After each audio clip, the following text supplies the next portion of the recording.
Good morning, everyone.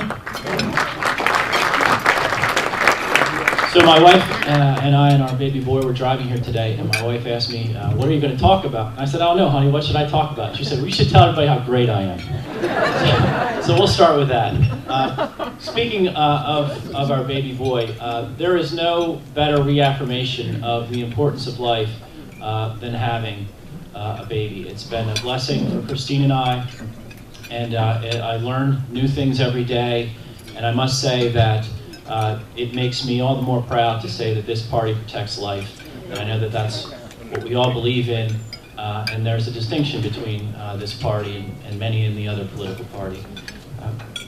I start, and I don't want to steal anyone's thunder if someone else was going to use this passage, but Proverbs 13:22, which is right on the front of everyone's handout this morning, says, "A good man leaves an inheritance to his children's children."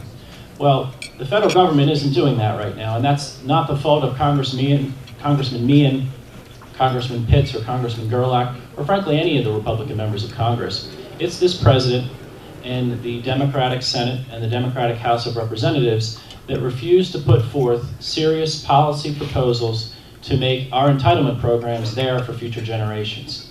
In addition to the amount of money that we borrow every single day, and the fact that we continue to dump money into many programs that have not proven effective, really separates, I think, the Republican Party from the Democratic Party. So we need to elect a Republican congressman to the 6th Congressional District now that Congressman Gerlach has decided to retire.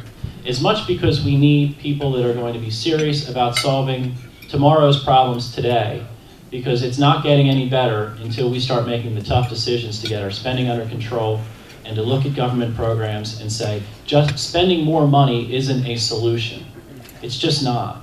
And as a Republican candidate for office, what I plan to do throughout this campaign is to present myself as a pragmatic problem solver. We know that the key to winning this district is to be seen as someone who is open-minded, who's willing to listen to others, who's not going to be too terribly doctrinaire or throw up a lot of fiery rhetoric. That's a way to lose.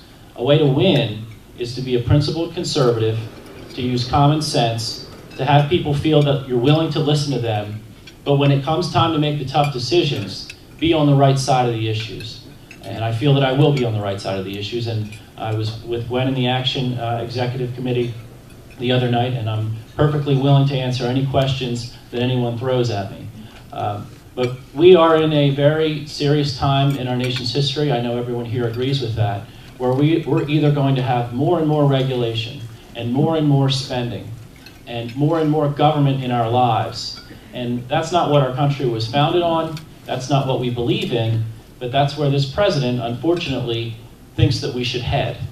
He literally just presses his thumbprint down on them, and they do what he says. And if he can't get things out of the Republican House, he does as much by executive order as he possibly can. But this will ultimately come down to, I hope, myself as a Republican candidate against a Democratic candidate. And what I do every single day now is, well, I'm county commissioner, but when I'm not being county commissioner, is to focus on this race and prepare and organize and make fundraising calls and do outreach to coalition members. I certainly welcome the support of anyone and everyone in this room as the campaign unfolds, because they are going to throw everything and the kitchen sink at me come the fall. And I'm pretty sure most, or if not all of it, won't be true. But in politics, you get to say what you want to say, and that's what they're going to do.